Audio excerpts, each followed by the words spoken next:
야고보서 1장 2절부터 4절입니다. 제가 봉독합니다. 내 형제들아, 너희가 여러 가지 시험을 당하거든 온전히 기쁘게 여기라.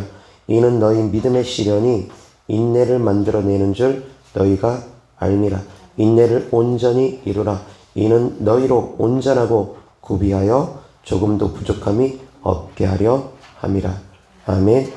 오늘 하나님 말씀 주제는 은혜가 있는 곳에는 시험과 고난도 있다라는 주제로 하나님 말씀 전하고자 합니다. 아멘. 아멘. 은혜가 있는 곳에는 시험도 고난도 함께 따를 수 있음을 깨달을 수 있기를 바랍니다. 은혜가 있는 곳에는 항상이라고 말할 수는 없겠지만 거의 은혜가 있는 곳에는 시험도 고난도 함께 따라옵니다. 아멘. 믿음의 시련이 먼저 찾아오고 그 믿음의 시련을 통해서 우리가 인내함을 배우게 된다는 겁니다. 아멘. 아멘. 시련, 환난, 시험 그것을 통해서 우리가 인내를 하게 되어지는 것입니다. 그리고 나서 그 다음 과정이 4절 보면 인내를 온전히 이루라. 인내를 온전히 이루면 어떻게 되어지느냐? 이는 너희로 온전하고 구비하여 조금도 부족함이 없게 하려 함이라. 인내를 온전히 이루어짐으로 말미암아 인내를 온전히 이룸으로 말미암아 온전해진다는 겁니다. 아멘. 자, 순서가 있습니다. 처음엔 시험입니다. 환난입니다. 시련입니다. 환난과 시험과 시련을 통해서 우리는 인내함을 배우게 됩니다. 환난과 시험과 시련이 금방 끝나면 정말 좋을 텐데 하룻밤만 자고 일어나면 바로 해결되면 좋을 텐데 그것이 아니라 한 달이 되고 두 달이 되고 1년이 되고 2년이 되고 그렇게 시간이 길어질수록 그 가운데 우리는 인내하게 되어진다는 겁니다. 근데 그 인내의 목적은 우리가 온전해지기 위해서 필요하다는 겁니다. 아멘. 시험과 환난은 결국은 우리를 온전하게 이루기 위해서 시험과 환난이 있다라는 것입니다. 아멘. 이어서 하나님 말씀 보겠습니다. 로마서 5장 1절부터 8절입니다. 같은 내용의 말씀입니다. 다르게 표현했을 뿐입니다. 그러므로 우리가 믿음으로 의롭다 하심을 받았으니 우리 주 예수 그리스도로 말미암아 하나님과 화평을 누리자. 또한 그로 말미암아 우리가 믿음으로 서 있는 이 은혜에 들어감을 얻었으며 하나님의 영광을 바라고 즐거워하느니라. 다만 이뿐 아니라 우리가 환난 중에도 즐거워하나니 이는 환난은 인내를, 인내는 연단을, 연단은 소망을 이루는 줄 알미로다. 소망이 우리를 부끄럽게 하지 아니함은 우리에게 주신 성령으로 말미암아 하나님의 사랑이 우리 마음에 부은 바 됨이니 우리가 아직 연약할 때에 기약대로 그리스도께서 경건하지 않는 자를 위하여 죽으셨도다. 의인을 위하여 죽는 자가 쉽지 않고 선인을 위하여 용감히 죽는 자가 혹 있거니와 우리가 아직 죄인 되었을 때 그리스도께서 우리를 위하여 죽으심으로 하나님께서 우리에 대한 자기의 사랑을 확증하셨느니라. 아멘. 다 같이 3절 보겠습니다. 3절 4절 다 같이 시작. 다만 이뿐 아니라 우리가 환난 중에도 즐거워하나니 이는 환난은 인내를, 인내는 연단을, 연단은 소망을 이루는 줄 알미로다. 아멘. 아까는 시험을 당하거든 온전히 기쁘게 여기라고 했습니다. 시험 당하는 자들에게 하나님께서 말씀하시길 기쁘게 여기랍니다. 그 시험을 통해서 우리가 온전해질 수 있기 때문이라는 겁니다. 그 시험을 통해서 인내를 배우게 되고 그 인내를 통해서 온전해지기 때문이라는 겁니다. 아멘. 그래서 시험을 당하는 성도들에게 기뻐하라고 합니다. 너희가 시험을 당하고 있느냐, 너희가 환난을 당하고 있느냐, 너희가 고난을 당하고 있느냐 기뻐하라고 합니다. 그런데 역시 마찬가지로 로마서에서 5장 3절 다 같이 시작. 다만 이뿐 아니라 우리가 환난 중에도 즐거워하나니 이는 환난은 인내를. 아멘. 아멘. 환난 중에도 즐거워하랍니다. 시험을 당하거든 기뻐하라고 하고 환난을 중에도 즐거워하라고 합니다. 로마서 말씀은 사도 바울이 서신으로 로마 교회에 보낸 말씀입니다.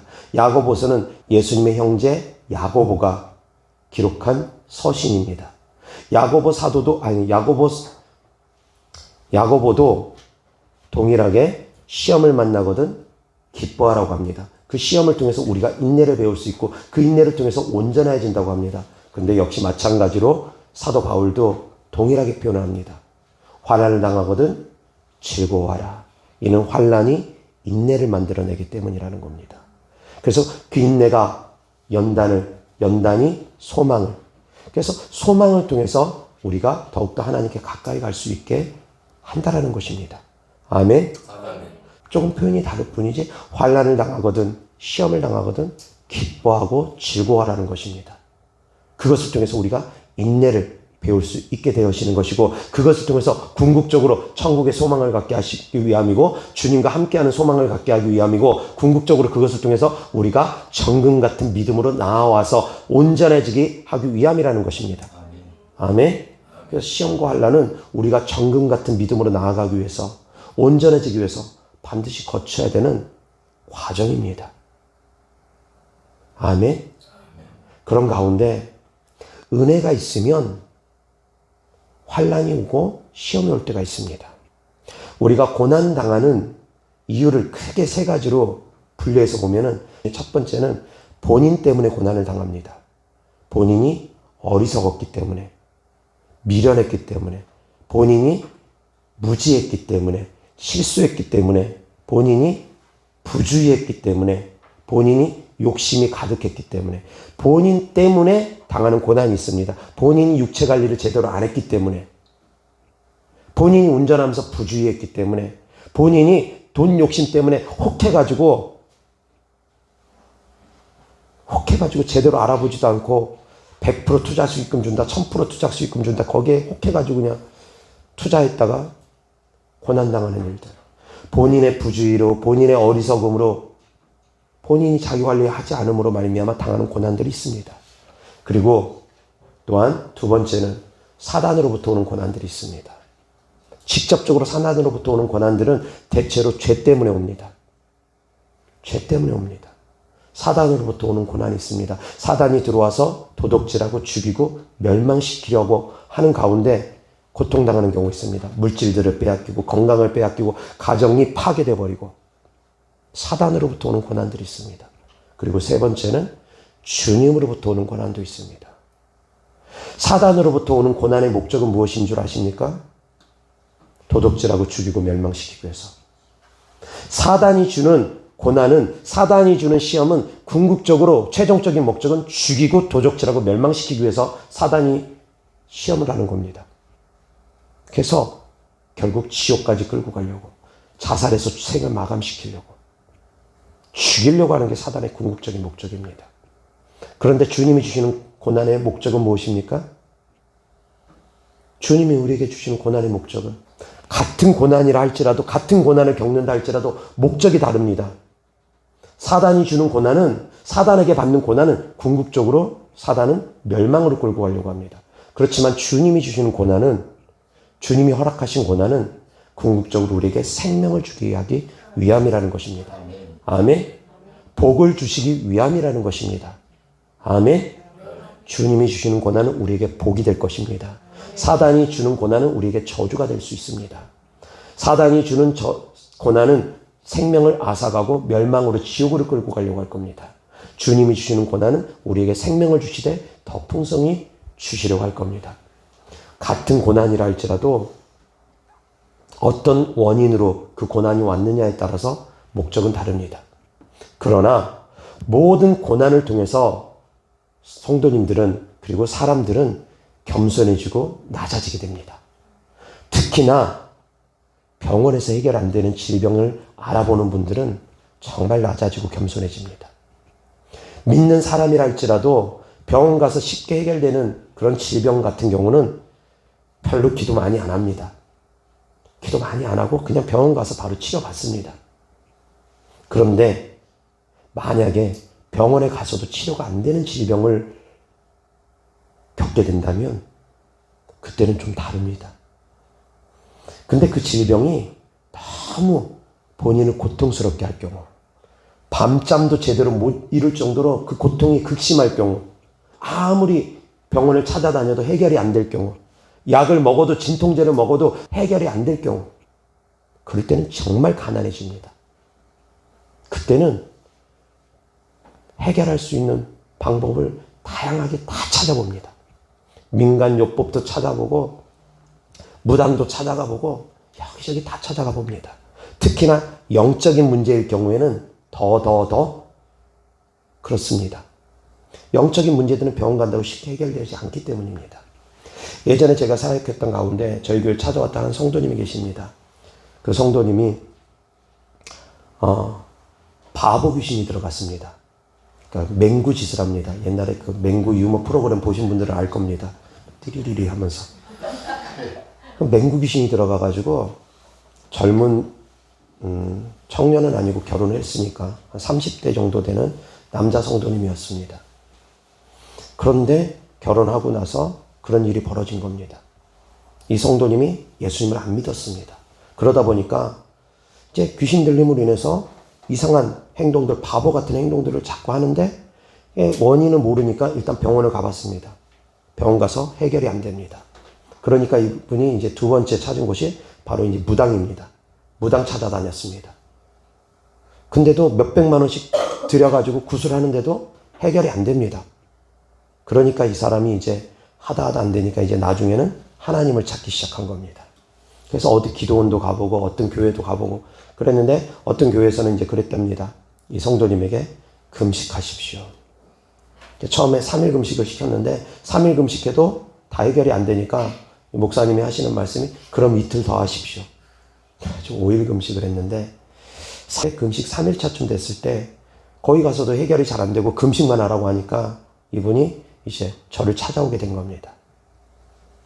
그래가지고 이제 기도하는 가운데 말씀드렸던 것처럼 맹구 귀신들이 드러나가지고 이제 떠나가고 두 번 와가지고 기도받고 귀신들이 이제 분명하게 떠나가는 것을 경험하고 체험했습니다. 그분이. 그처럼 병원 가서도 해결 안 되는 그런 질병들, 병원 가서도 해결이 안 되는 그런 영적 문제들을 사람들이 겪게 되면 하나님 찾게 됩니다. 하나님 찾게 됩니다. 심령이 가난해지게 됩니다. 그래서 심령이 가난한 자는 복이 있습니다. 천국이 그들의 것이 될 수 있기 때문입니다. 그런데 그렇게 어려운 상황 가운데서도 하나님을 끝까지 안 찾는 사람들도 더러는 있습니다. 정말 하나님을 찾아야만 되는 그런 상황 가운데 있는데도 안 찾는 사람들이 있습니다. 정말 죽으려고 작정한 사람들입니다. 그런 사람들은. 고난 가운데 있을 때 하나님 찾는 것도 복이 되어질 것입니다. 아멘? 그 고난의 통로가 자기의 잘못으로 인했었던 사단으로 받았던 고난이든 아니면 주님으로부터 오는 고난이든 어떠한 통로든 간에 그 고난을 통해서 낮아질 수 있고 하나님을 찾을 수만 있다면 그 고난은 누구에게든 유익이 될 것입니다. 아멘? 다만 사랑하는 성도님들이 악한 영들 때문에 당하는 고난은 없기를 주 예수 그리스도로 축원합니다. 악한 영들 때문에 당하는 고난이 성도들의 삶 가운데 없기를 축복합니다. 그리고 또한 나의 어리석음 때문에 나의 무지 때문에 내가 부주의 때문에 당하는 고난 또한 없기를 주 예수 그리스도로 축복합니다. 아멘. 그래서 그리스도인들이 세상을 살아감에 있어서는 비둘기처럼 순결하되 뱀처럼 지혜롭게 살아가야 됩니다. 나의 어리석음 때문에 나의 부주의 때문에 나의 욕심 때문에 당하는 고난들도 있기 때문입니다. 아멘. 사랑하는 성도님들이 더욱더 이 땅을 살아감에 있어서 순결한 삶을 살아가되 지혜로운 삶을 살아갈 수 있기를 주 예수 그리스도로 축원합니다. 아멘. 이어서 하나님 말씀 보겠습니다. 히브리서 12장 5절부터 11절입니다.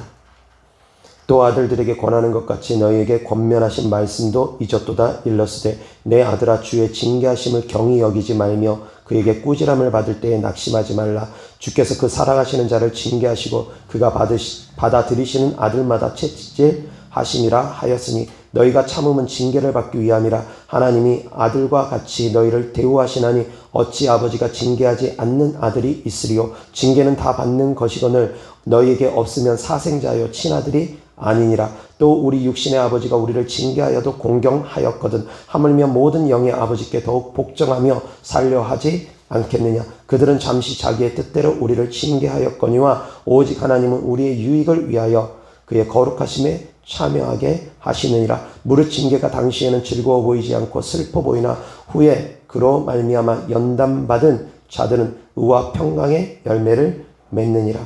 아멘. 다 같이 6절 시작.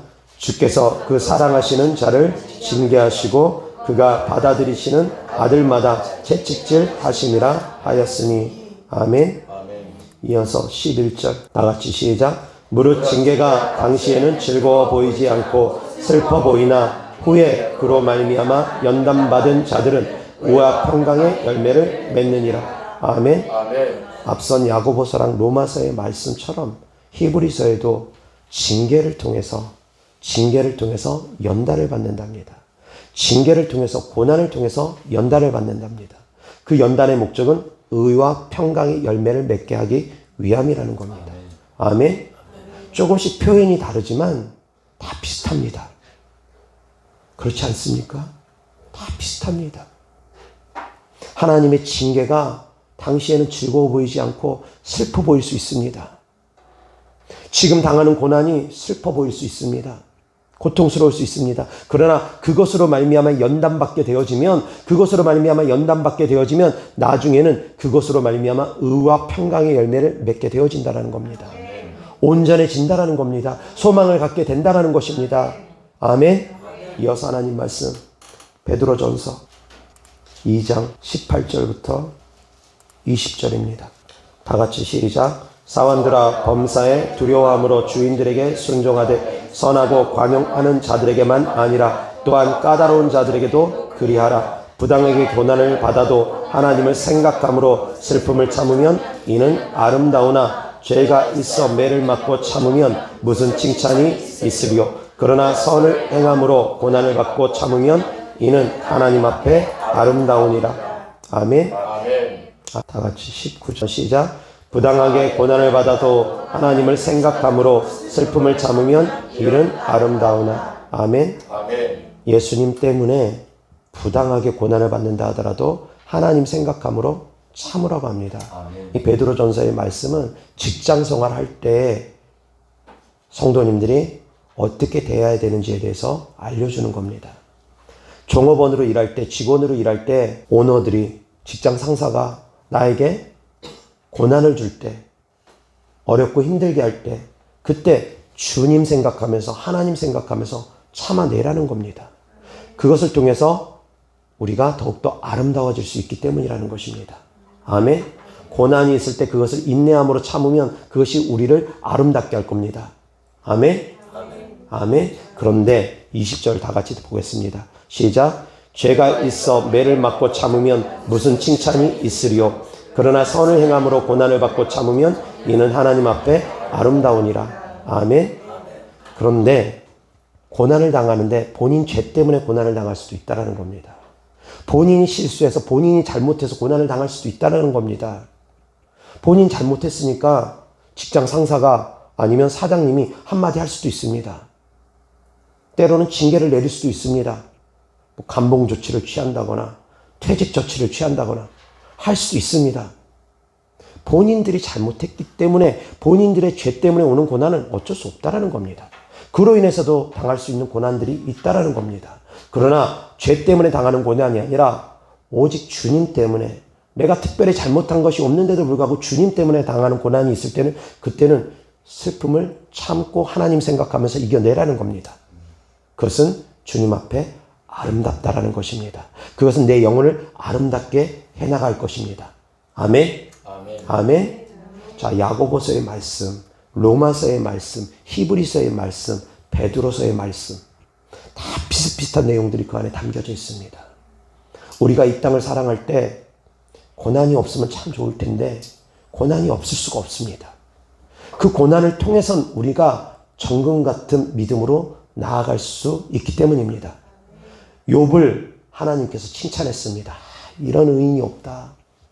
천사들 앞에서 욥을 칭찬했습니다. 그 결과 어떻게 됐습니까? 욥은 정직하고 의로운 사람이었습니다. 그런데 하나님께서 그 욥을 칭찬하고 나서 그 결과 사단이 시험하게 됩니다. 하나님께서 사단의 시험을 허락하셨습니다.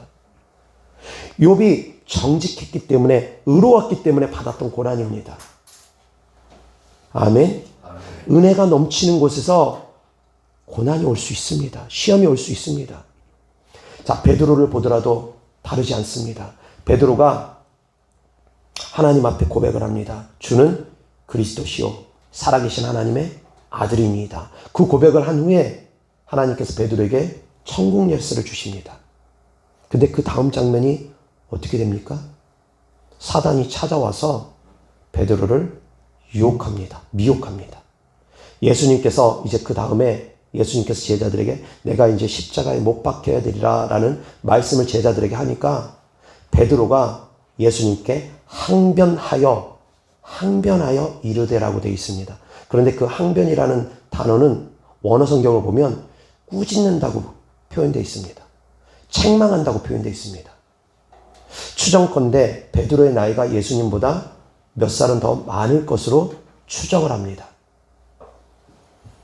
조금 전까지만 해도 주님은 그리스도이십니다. 살아계신 하나님의 아들입니다. 라고 고백했던 베드로가 예수님께서 십자가 지시겠다고 하니까 주님이라고 고백했던 하나님이라고 고백했던 말은 온데간데 없고 주님을 향해서 꾸짖고 책망을 합니다. 주님 그러실 수는 없습니다. 주님이 어떻게 그러실 수 있습니까? 우리는 도대체 어떻게 됩니까? 주님 십자가에 못 박히시면. 막 책망하듯이 꾸짖듯이 이건 또 좋게 표현한 겁니다. 책망하듯이 꾸짖듯이 주님께 표현하면서 이야기합니다. 성경적인 표현은 항변이라고 되어 있지만 원어 성경으로 보면 말씀드렸던 것처럼 꾸짖는다, 책망하답니다. 그러니까 예수님께서 베드로를 향해서 말씀하십니다. 사단아, 내 뒤로 물러가라. 베드로가 천국 열쇠를 받고 난 다음 사건입니다. 사랑하는 성도님들이 교회 안에서 은혜 받고 기도원에서 은혜 받고 교회 밖으로 나가는 순간 시험과 환난 올 수 있습니다. 사단이 시험할 수 있습니다. 예수님께서도 40일을 금식하고 나서 찾아온 게 바로 사단입니다. 금식 후에 사단이 찾아왔습니다. 은혜가 있는 곳에 악한 영들이 활동합니다. 어떻게든 그 은혜 빼앗아 가려고 회방합니다. 그런데 욥은 끝까지 그 의로움을 지켜냈습니다. 물론 완전하지는 않았습니다. 나중에 좀 불평 섞인 불평들을 하지만 그럼에도 불구하고 모든 재산을 하루아침에 다 날려버리고 처자식들이 하루아침에 다 죽었음에도 불구하고 주신 이도 하나님이시고 거둬가신 이도 하나님이라고 하면서 그 믿음을 잃어버리지 않았습니다. 처음에 질병이 왔을 때도 그 믿음을 지켜나갔습니다. 하물며 아내가 욥을 향해서 차라리 하나님을 저주하고 나가 죽어라. 그렇게까지 표현하면서 아내까지도 욥에게 저주하면서 욥을 떠났을 때도 욥은 범죄치 않았습니다. 친구들이 찾아와서 욥의 모습을 보니까 너무 침통해서 일주일 동안 말을 할 수가 없고 그냥 침통해서 할 말을 잃어버린 상태에서 가만히 친구들이 위로하러 와가지고 일주일 동안 아무 말도 못합니다. 어안이 벙벙해서 쳐다만 봅니다. 그런 가운데 이제 그 다음에 친구들과 논쟁하다가 불평들이 섞여 나오기는 하지만 욥은 처음부터 범죄하지 않았습니다. 정말 완전한 자였습니다. 그처럼 의로운 자가 없을 정도로 완전한 자였습니다. 그런데 하나님의 허락하심이었지만 사단이 시기하고 질투함으로 찾아와서 욥을 시험한 겁니다. 말씀드렸던 것처럼 우리의 죄 때문에도 고난당할 수 있습니다. 우리의 부주의 때문에 실수 때문에도 고난당할 수 있습니다. 그렇지만 의롭게 살아가다가도 고난당할 수 있다는 겁니다. 자, 이제 고난의 순서에 대해서 제가 좀 말씀을 더 드리겠습니다. 좀 더 깊이 있게. 출애굽기에 보면 10가지 재앙이 나옵니다. 10가지 재앙이 있는데 그 순서를 보면 우리에게 고난이 오는 그 순서를 어느 정도는 짐작할 수 있습니다. 첫 번째, 나일강이 피로 변했습니다. 피재앙입니다. 그 다음에 개구리들이 막 날뛰기 시작합니다. 개구리 재앙입니다. 그 다음에 몸에 이가 드글드글 하기 시작합니다. 이 재앙입니다. 그리고 나서 파리 재앙입니다. 이 네 가지는 1번부터 4번까지는 하나로 묶어서 처음에는 고통스럽기 시작합니다. 불편하기 시작합니다. 삶이 뭔가 좀 불편해지고 밤잠도 설치게 되고 여러 가지로 막 불편하게 됩니다. 어렵고 힘든 일들이 서서히 밀려오기 시작합니다. 그것이 피재앙, 개구리재앙, 이재앙입니다. 여기서의 개구리도 악한 영을 의미합니다. 악한 영을 의미하고, 파리는 더 분명하게 악한 영입니다. 파리 재앙부터는 이제 뭔가 달라집니다. 근데 파리 재앙 전까지만 해도, 그래도 개구리 재앙까지만 해도 조금은 견딜만 합니다. 다만 뭔가 불편합니다. 뭔가 편하지가 않습니다. 두 다리 뻗고 편하게 잠을 자지 못하는 일들이 자꾸 벌어집니다. 피재앙, 개구리 재앙, 이 재앙까지가 그렇습니다. 근데 여기까지 깨닫지 못하면, 여기서 회개하지 못하면 이제 파리 재앙이 들어오기 시작합니다. 이 파리 재앙은 악한 영들입니다. 악한 영들이 이제 직접 들어오기 시작합니다. 침투에 들어오기 시작합니다. 악한 영들이 활동하기 시작합니다. 그런데 이 파리 재앙부터는 곧센 땅이 구별받습니다. 무슨 말이냐? 사랑하는 성도님들이 하나님 안에 있으면 파리 재앙으로 넘어가지가 않습니다. 거기서 그냥 끝납니다. 사랑하는 성도님들이 주님을 기뻐하시는 삶을 살아가면, 주님이 기뻐하시는 삶을 살아가면 조금 어렵고 힘든 일들은 오지만 금방 그것이 넘어갑니다. 쉽게 넘어갑니다. 큰 7년 대환란 중에 후 3년 반의 큰 재앙을 맞지를 않습니다. 그 재앙 가운데 하나님께서 피할 길을 예배해 주십니다. 때로는 순교로서 생을 마감하게 하기도 하시지만, 큰 대재앙에 들어가지 않게끔 하나님께서 구별하셔서, 인을 치고서 구별하셔서 미리 데려가시기도 하고, 순교하시게 하기도 하고, 재앙 가운데 구별하셔서 큰 재앙을 겪지 않게 하시기도 합니다. 피할 수 있는 길을 만들어 주시기도 합니다. 파리 재앙부터는 곧센 땅을 구별하십니다. 그런데 성도님들이 깨닫지 못한다면, 주님 품으로 들어가지 못한다면, 주님 품 안에, 곧센 땅이 주님 품입니다. 주님 품 안에 들어가지 못한다면, 능력 있는 교회 품 안에 들어가지 못한다면, 그렇다면 이제 파리 재앙부터 큰 고난이 오기 시작합니다. 파리 재앙 후에는 이제 악질 재앙입니다. 가축들이 전염병으로 죽어나가기 시작합니다. 그것은 곧 물질의 새나감입니다. 물질이 서서히 빠져나가기 시작합니다. 물질이 아무리 움켜쥐려 해도 자꾸 빠져나갑니다. 모으려고 해도 자꾸 빠져나갑니다. 이상하게 자꾸 빠져나갑니다. 그것이 바로 가축의 전염병이 온 겁니다. 가축들이 죽어나가기 시작합니다. 집에서 기르는 가축들이, 물질들이 새나갑니다. 거기서 깨닫지 못하면 이제 그 다음에 종기재앙입니다. 질병까지 같이 옵니다. 그래서 온몸의 질병으로 인해서 같이 고단을 당합니다. 물질도 새나가기 시작하고 질병으로 인해서 고통도 당하기 시작합니다. 여기까지가 6번째 재앙입니다. 그 다음에 여기서도 깨닫지 못한다. 그러면 이제 그 재앙의 강도가 강해집니다. 그 재앙의 강도가 강해져서 그 다음에 7번째가 우박이 내리기 시작합니다. 채소들이 싹 우박에 맞아서 먹을 채소들이 없어지기 시작합니다. 그리고 난 다음에 메뚜기가 와서 남아있는 채소 다 갉아먹어 버립니다.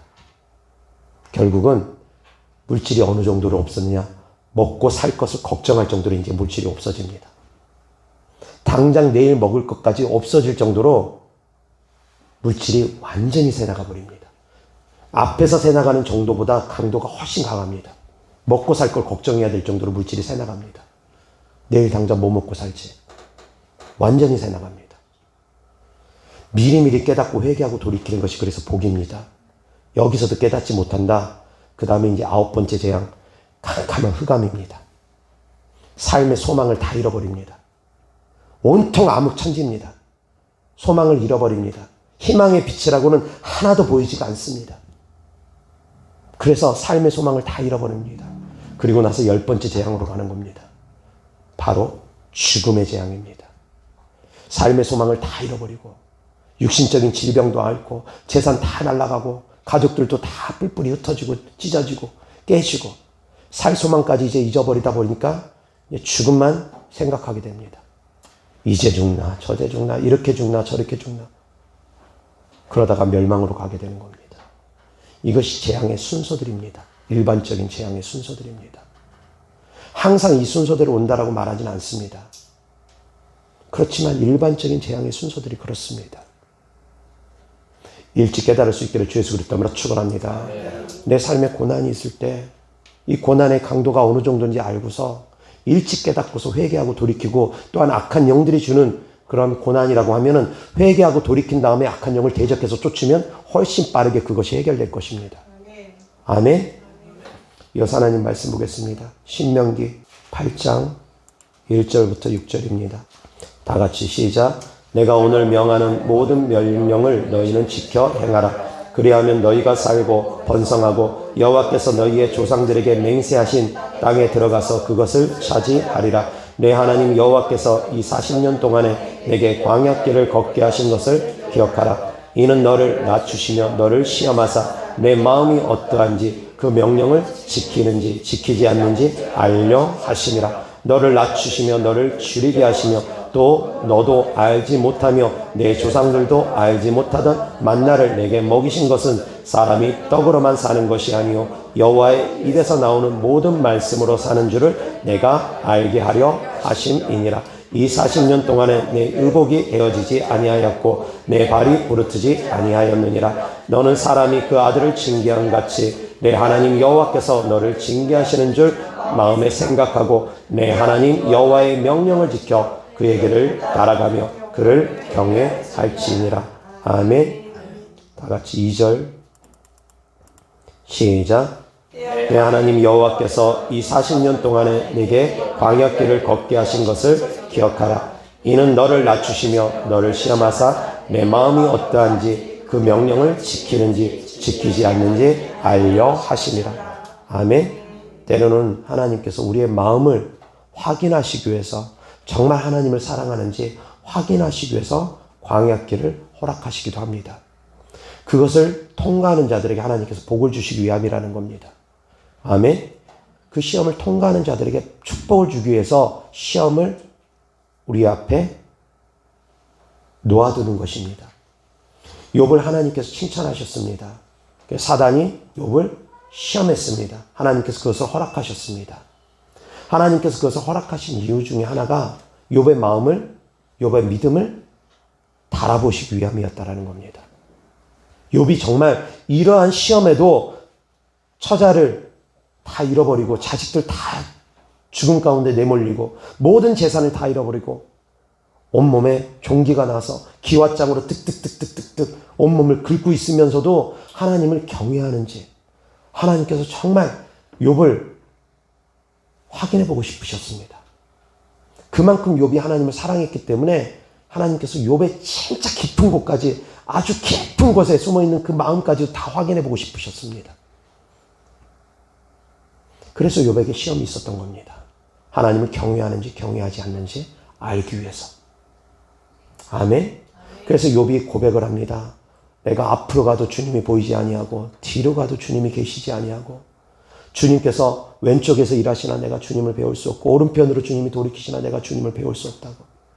동서남북 앞으로 뒤로 좌로 우로 어디를 보더라도 주님을 볼 수 없다고, 주님을 만날 수 없다고 고백하면서 그 다음 고백이 바로 그 고백입니다. 나의 가는 길을 오직 그가 하시나니 그가 나를 단련하신 후에는 내가 정금같이 나오리라. 그가 나를 연단하신 후에는 내가 정금같이 나오리라. 그 고백이 어떤 상황에서 나온 거냐, 말씀드렸던 것처럼 모든 것을 다 잃어버리고 온몸을 기왓장으로 득득득득 긁으면서도, 그러면서도 주님, 내가 아무리 기도해도 주님 나에게 오시지 않습니까? 왜 주님 아무리 기도해도 응답하시지 않습니까? 주님 어디 계십니까? 앞으로 가도 주님이 안 보이고 뒤로 가도 주님이 안 보이고 좌로 봐도 우로 봐도 동서남북 어디로 봐도 주님 안 보입니다. 그렇지만 주님께서 나를 연단하신 후에는 내가 정금같이 나올 걸 믿습니다. 이것이 믿음의 고백이었습니다. 욥이 처음부터 불평이 있었던 것이 아닙니다. 정말 믿음 지켜나갔습니다. 얼마나 아름답습니까? 얼마나 아름답습니까? 하나님께서 우리에게 광야길을 허락하신 이유가 너를 시험하고 낮추시며 마침내 복을 주기 위함이라고 되어 있습니다. 아멘. 이어서 하나님 말씀 보겠습니다. 신명기 8장 16절입니다. 다 같이 시작. 내 조상들도 알지 못하던 만나를 광야에서 내게 먹이셨나니 이는 다 너를 낮추시며 너를 시험하사 마침내 내게 복을 주려 하심이었더라. 하심이었느니라. 아멘. 아멘. 낮추시고 겸손하게 하신 다음에 시험하셔서 결국은 그 시험을 통과하게 하신 다음에 마침내 복을 주기 위함이 주님의 목적이라는 겁니다. 하나님께서 아브라함에게 이삭을 바치라고 했습니다. 이삭을 바치라는 시험을 줬습니다. 이삭은 할 말이 많았을 겁니다. 하나님, 제가 언제 아들 달라고 했습니까? 하나님이 주신 아들 아닙니까? 100세나 다 돼서 하나님께서 아들을 주시더니 이제는 또 하나님이 줬다 뺐습니까? 어떻게 하나님이 그러실 수 있습니까? 많은 민족의 조상이 되게 하겠다고 하시더니 이 아들 독자 이삭, 이스마엘은 내쫓게 하고 이 독자 이삭 이제 하나 남았는데 이 이삭마저 하나님께서 바치시라고 하면 하나님 거짓말 하신 겁니까? 할 말이 많았을 겁니다. 근데 아브라함 아무 소리 안 합니다. 그리고 이삭을 번제물로 하나님께 드리고자 합니다.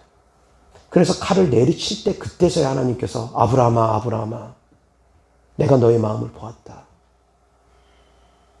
그러면서 하나님께서 다시 한번 언약을 확증하지 않습니까? 내가 너를 많은 민족의 조상으로 만들겠다. 하나님께서 그 언약을 여러 차례 했습니다. 한 번, 두 번 언약을 한 것이 아니라 여러 차례 언약을 계속 반복적으로 하십니다. 그런 가운데서도 하나님께서 아브라함을 한번 또 바라보신 겁니다. 이삭을 하나님께 드리는지 안 드리는지. 근데 초기에 아브라함이라면 그러지 못했을 겁니다. 아내를 아내라고도 말도 못했으니까. 그런데 나중에 아브라함은 믿음이 장성한 겁니다. 아브라함의 여정을 보면 아브라함도 믿음이 장성한 여정으로 갑니다. 점점 장성해지는 겁니다. 처음부터 장성했던 것이 아닙니다. 장성한 분량에 이르니까 하나님께서 마지막 시험, 독자 이삭까지 바치는 시험을 허락하신 겁니다. 그것을 통해서 마침내 복을 주기 위함이었다라는 겁니다. 아멘. 깨달을 수 있기를 주 예수 그리스도로 축원합니다. 어렵고 힘드니까 주님을 찾게 되는 겁니다. 그리고 사랑하는 성도님들이 하나님의 마음을 또한 아실 수 있는 계기가 되기를 주 예수 그리스도로 축원합니다. 무슨 말이냐면 부모가 자식을 징계할 때, 부모가 자식을 회초리질을 할 때 부모의 마음이 어떠한 줄 아십니까? 회초리질 한 후에 자식이 이 종아리가 빨갛게 피멍이 들어있으면 저녁에 그 모습을 보고 있는 부모의 마음이 어떤 줄 아십니까? 내가 당하는 고난만 생각하지 마시기 바랍니다. 좀 더 성장되어지는 그리스도인들의 모습이 되시길 바랍니다. 아멘. 피멍든 그 종아리를 볼 때 부모의 마음 정말 아픕니다. 찢어집니다. 거기다가 안티프라민 연고 발라주면서 후시린 연고 발라주면서 부모의 마음 찢어집니다. 어쩔 수 없이 징계를 하지만, 어쩔 수 없이 책망을 하지만 책망하고 징계하는 그 부모의 마음은 찢어집니다. 정말 자식을 사랑하는 부모는 그렇습니다. 징계 안 하는 게 훌륭한 부모 아닙니다. 책망 안 하는 게 훌륭한 부모 아닙니다. 그것은 자식을 망치기는 지름길입니다. 책망하고 징계하는 부모가 훌륭한 부모입니다. 책망하고 징계하는 주의 종이 훌륭한 주의 종입니다. 그런데 그 책망 후에 정말 사랑이 있는 부모는, 사랑이 있는 주의 종은 자기 가슴이 더 찢어집니다. 더 아픕니다. 그것이 하나님의 마음이라는 겁니다. 우리를 정금 같은 믿음으로 나아가기 위해서 하나님께서 때로는 고난도 주시고 때로는 징계도 하시지만 그 주님의 마음은 우리가 당하는 고난보다 더 찢어진다는 겁니다. 더 아프시다는 겁니다. 그 주님의 마음을 좀 깊이 있게 헤아리시면서 내가 처한 그 상황을 잘 돌파할 수 있기를 주 예수 그리스도로 축원합니다. 내가 당하는 고난이 어떻든 간에 나를 바라보시는 주님의 마음 더 아프시다라는 거. 그리고 주님은 우리를 뒤에서 응원하고 계신다라는 거. 우리가 빨리 그 고난을 통과하기를. 그 고난을 통과하는 것은 오직 믿음입니다. 아멘. 아멘.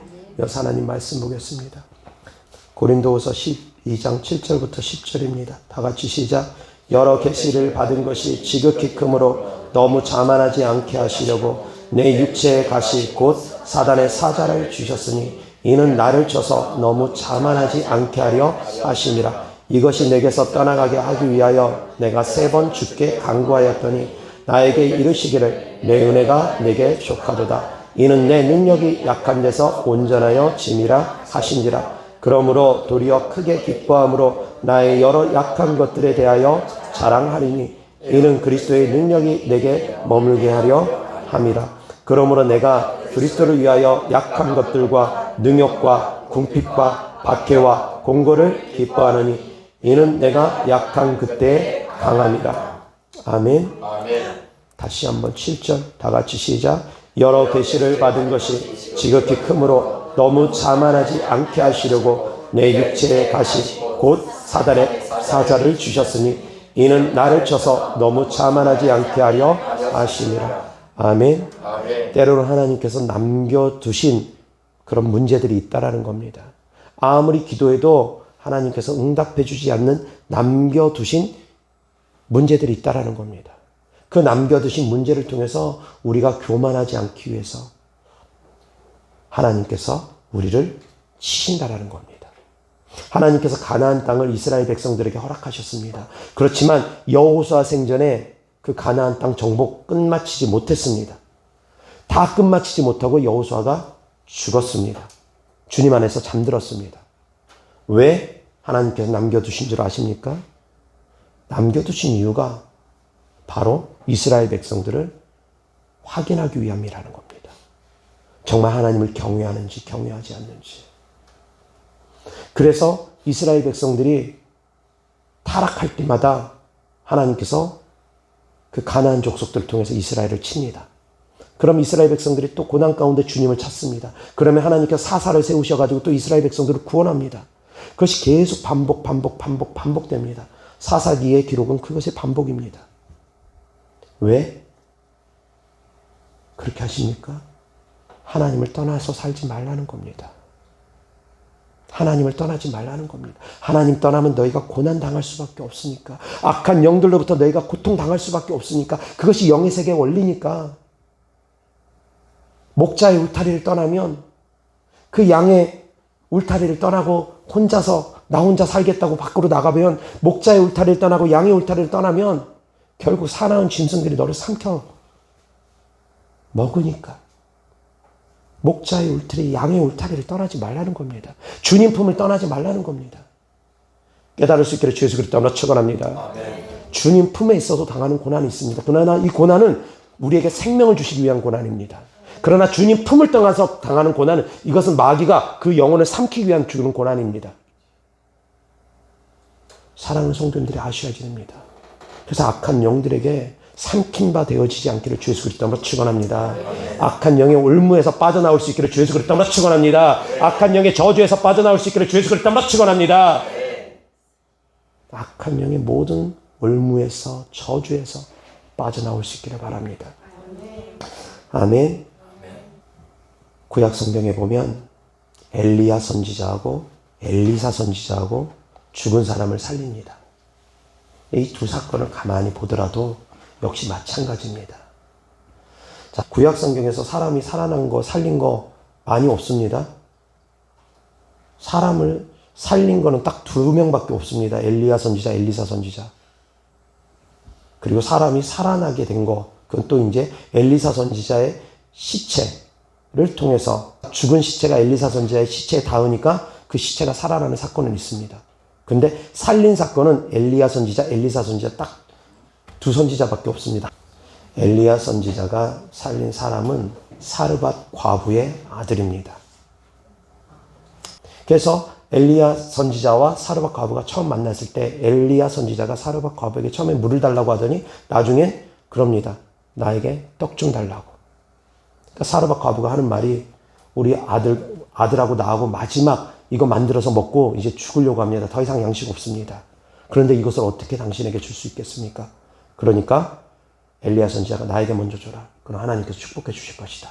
그 말을 믿고 사르밧 과부가 먼저 떡을 한 조각 만들어서 줍니다. 그 이후로 그 집에 밀가루가 떨어지지 않고 기름이 떨어지지 않았습니다. 언제까지? 가뭄이 끝날 때까지. 가뭄이 끝날 때까지는 밀가루도 떨어지지 않고 기름도 떨어지지 않았습니다. 그 가운데 엘리야 선지자가 그 집에서 먹고 자고 했습니다. 이게 중요한 겁니다. 엘리야 선지자가 다른 데 돌아다닌 게 아닙니다. 그 집에서 신세지고 살았습니다. 하나님의 능력으로 하루 그 사람들은 생명이 연장되어져 갔습니다. 그런데 그렇게 1년이 지났는지 2년이 지났는지 시간이 지난 후에 엘리야 선지자가 거기서 먹고 마시고 있는 가운데 갑자기 이 사르밧 과부의 아들이 죽은 겁니다. 그러니까 이 사르밧 과부가 하는 말이, 엘리야 선지자한테 하는 말이 가관입니다. 뭐라고 말을 하냐면, 하나님의 사람이여, 나와 당신과 무슨 상관이 있기에 당신이 내게 오셔서 나의 죄를 생각나게 하심으로 말미암아, 나의 죄들을 떠올리게 하심으로 말미암아 이 아들이 결국 죽게 되었습니다. 자기 죄 때문에 아들이 죽었다고 생각하는 겁니다. 그러면서 원망과 불평이 섞여서 나와서 엘리야 선지자에게 그렇게 말을 한 겁니다. 하나님의 사람이여, 나와 당신과 무슨 상관이 있습니까? 그 얘기는 당신 나한테 괜히 왜 와가지고, 나하고 당신하고 무슨 인연이 있길래, 무슨 상관이 있길래 왜 우리 집에 와가지고 이런 일 당하게 했느냐. 원망과 불평한 겁니다. 이 말이 복음서에 나옵니다. 귀신들이 예수님을 향해서 하는 말과 똑같습니다. 귀신들이 예수님께 이렇게 말합니다. 지극히 높으신 하나님의 아들이요, 하나님의 아들이요, 나와 당신과 무슨 상관이 있기에, 우리와 당신이 무슨 상관이 있기에 때가 이르기 전에 우리를 멸하러 오셨습니까? 때가 이르기 전에 우리를 쫓으러 오셨습니까? 귀신들이 예수님께 한 말이 바로 그 말입니다. 하나님의 아들이시여, 우리와 당신과 무슨 상관이 있기에. 근데 이 사르밧 과부가 그 말을 했습니다. 그런데도 불구하고 하나님께서 그 아들을 살리셨습니다. 왜? 왜 살렸습니까? 그리고 또한 아셔야 될 것은 은혜가 그 가정 가운데 있었습니다. 은혜가 있었습니다. 먼저 은혜가 있었습니다. 먹고 마시는데 부족함이 없도록 먼저 은혜가 부어졌습니다. 그런데 그 가운데 갑자기 아들이 죽어버린 겁니다. 그러니까 이 여인은 사실은 생명이, 엘리야 선지자가 왔으니까 더 1년을 더 살았던, 2년을 더 살았던 아들도 더 사는 건데, 근데 더 사는 건 생각하지 않고 당장 죽은 것만 생각하는 겁니다. 그동안 엘리야 선지자 때문에 그 은혜 받은 건 생각하지 않고 당장 죽은 것만 생각하는 겁니다. 사람들이 그렇습니다. 지나간 건 다 잊어버리고, 새까맣게 잊어버리고, 지나간 은혜들은 잊어버리고 당장 눈앞에 닥쳐있는 어려움만 생각하는 사람들이 너무 많습니다. 이 여인도 그랬습니다. 그런데도 불구하고 엘리야 선지자가 그 아들을 살렸습니다. 왜? 그 집에서 먹고 자고 하면서 신세를 졌기 때문입니다. 신세를 졌기 때문입니다. 그 여인이 그래도 엘리야 선지자를 섬겨왔기 때문입니다. 그래서 인정이 생겼기 때문입니다. 정이 생겼기 때문입니다. 외면할 수가 없었습니다. 엘리야 선지자가. 그래서 살린 겁니다. 엘리사 선지자가 살린 사람은 수넴 여인의 아들입니다. 이 수넴 여인은 또한 어떤 사람이냐면, 엘리사 선지자가 그 지방을 갈 때마다, 그 지역을 갈 때마다 엘리사 선지자를 꼭 집으로 모셔가지고, 강권해서라도 집으로 모셔가지고 먹고 마시고 자고 가게 했습니다. 강권해서라도, 강청해서라도. 그러니까 엘리사 선지자가 한날은 물어봅니다. 내가 너에게 무엇을 해줄까? 왕에게 무엇을 청탁을 할까? 고관 대작에게 무엇을 청탁할까? 내가 너를 위해서 이 권세 있는 사람에게 무엇을 청탁해서 들어줄까? 물어보니까 이 여인이 아무것도 나는 필요 없습니다. 아무것도 필요 없다고 합니다. 그러면서 그 엘리사 선지자를 그렇게 섬겼습니다. 그러니까 엘리사 선지자가 거기에다 감동을 해가지고 뭔가를 안 해주고는 견딜 수가 없는 겁니다. 신세를 지니까 엘리사 선지자도 뭔가 안 해주고는 견딜 수가 없는 겁니다. 그렇게 고민하는 가운데 그 종 게하시가 엘리사 선지자에게 얘기합니다. 저 여인이 애가 없습니다. 나이가 많은데도 불구하고 애가 없습니다. 그러니까 엘리사 선지자가 그렇지, 됐다. 그러면서 그 여인에게 축복합니다. 내가 내년 이맘때쯤에 아들이 있을 것이라고. 그렇게 해서 생긴 아들입니다. 은혜 가운데 정말 주의 종을 잘 섬김으로 받은 아들입니다. 그런데 몇 년이 지나고 이 아이가 갑자기 아이고 머리야, 아이고 머리야, 아이고 머리야 하더니만 갑자기 쓰러져가지고 갑자기 죽어버린 겁니다. 그래서 이 여인이 엘리사 선지자를 찾아가서 엘리사 선지자한테 하는 말이 또 그렇습니다. 내가 언제 아들 달라고 했습니까? 내가 언제 아들 달라고 했습니까? 아들을 당신께서 줬는데, 당신의 능력으로 아들을 갖게 했는데 지금 아들 죽었습니다. 어떻게 합니까? 그러니 엘리사 선지자도 책임감이 생긴 겁니다. 미안함이 생긴 겁니다. 어떻게 합니까? 가서 또 살린 겁니다. 자, 수넴 여인이 잘못했기 때문에 그런 일이 벌어진 것이 아닙니다. 잘하는 가운데 일어난 일들입니다. 엘리사 선지자를 위해서 아예 방을 하나 만들어 놓고 거기다 책상이고 등불이고 엘리사 선지자 거기서 사물을 볼 수 있게끔 침대도 만들어 놓고 책상도 만들어 놓고 거기다 등불도 만들어 놓고 엘리사 선지자가 언제든지 편하게 왔다 갔다 할 수 있을 정도로 집 하나를 아예 방 하나를 아예 엘리사 선지자를 위해서 전용 방을 만들어 놨습니다. 그렇게 엘리사 선지자를 섬겼던 사람입니다. 그렇기 때문에 하나님께서 그 아이를 살린 겁니다. 아멘. 은혜가 있는 곳에 고난이 있을 수 있습니다. 그러나 그 고난을 통해서 하나님께서 또한 일하신다는 걸 깨달을 수 있기를 주 예수 그리스도 이름으로 축원합니다. 아멘.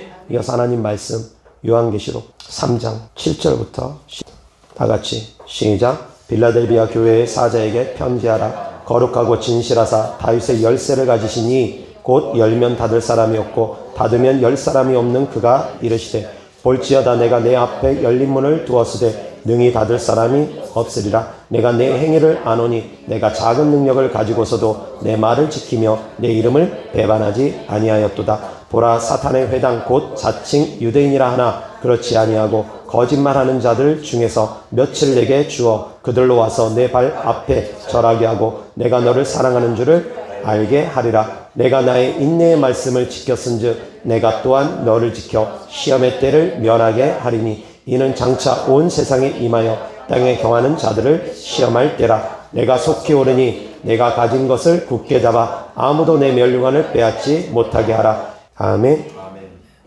다 같이 10절 보겠습니다. 시작.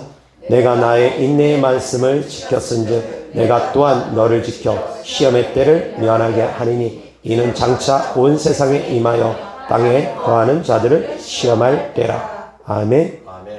먼저 인내의 말씀을 지켜 나가라는 겁니다. 아멘. 고난 가운데서도 믿음을 지켜 나가며 순종할 수 있기를 주 예수 그리스도 이름으로 축원합니다. 그러면 하나님께서 축복 주시겠다라는 겁니다. 하나님께서 큰 환난의 때를 면하게 하시겠다라는 겁니다. 자그마한 고난은 누구에게라도 다 있을 수 있습니다. 그것은 믿지 않는 사람들도 마찬가지고 믿는 사람들도 마찬가지입니다.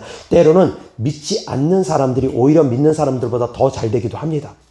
육신의 눈으로만 보면 믿지 않는 사람이 믿는 사람들보다 더 잘 먹고 더 잘 사는 경우도 허다합니다. 뭐 멀리 내다볼 거 없습니다. 저 북한 김정은만 보더라도 저렇게 악한 자가 떵떵거리며 호의호식하며 살아가고 있습니다. 정말 정의가 무너져 내린 것 같은 그런 일들을 우리가 볼 수도 있습니다. 그러나 하나님은 반드시 심판하십니다. 하나님은 반드시 의로운 자를 의롭다 하시고 악한 자를 악하다 하실 것입니다. 아멘. 사랑하는 성도님들이 믿지 아니하는 자보다 더 힘들고 어려운 삶 살아갈 수도 있습니다. 그러나 그 가운데서도 사랑하는 성도님들이 믿음을 지켜나간다면 하나님께서 반드시 사랑하는 성도님들에게 복 주실 걸 믿을 수 있기를 주 예수 그리스도 이름으로 축원합니다. 그 시험과 환난이 나를 낮추고 나를 겸손하게 만듭니다. 하나님을 찾게 만듭니다. 그것을 통해서 하나님께서 사랑하는 성도님들이 연단하여서 정금 같은 믿음으로 나아가게 하기 위한 것이 하나님의 마음이고 하나님의 뜻이라는 걸 깨달을 수 있기를 바랍니다. 징계를 받는 성도님들, 채찍을 맞는 성도님들, 주님께서 그 성도님들을 보실 때 더 아파하신다는 것도 깨달을 수 있기를 바랍니다. 채찍질한 부모의 심정이 채찍 맞은 자녀보다 더 아픕니다. 그것이 바로 하나님의 마음이라는 걸 가슴 깊이 새기고서 사랑하는 성도님들이 시험과 환난을 믿음으로 이겨낼 수 있기를 주 예수 그리스도 이름으로 축원합니다. 기도하겠습니다. 좋으신 아버지 하나님 감사합니다. 우리에게 은혜와 축복을 주시니 감사합니다. 은혜 가운데 환난과 시험이 있다 할지라도 주님을 바라봄으로 믿음으로 참음으로 승리하는 삶을 살아갈 수 있게 하여 주시옵소서. 주님께 드려진 예물들을 축복합니다. 주님을 사랑하는 마음으로 천국의 소망을 두는 믿음으로 드린 예물들마다 주께서 기뻐 받아 주셔서 30배, 60배, 100배 심은 대로 열매 맺게 하여 주옵소서. 우리 주 예수 그리스도 이름으로 축복하며 기도드렸습니다. 아멘.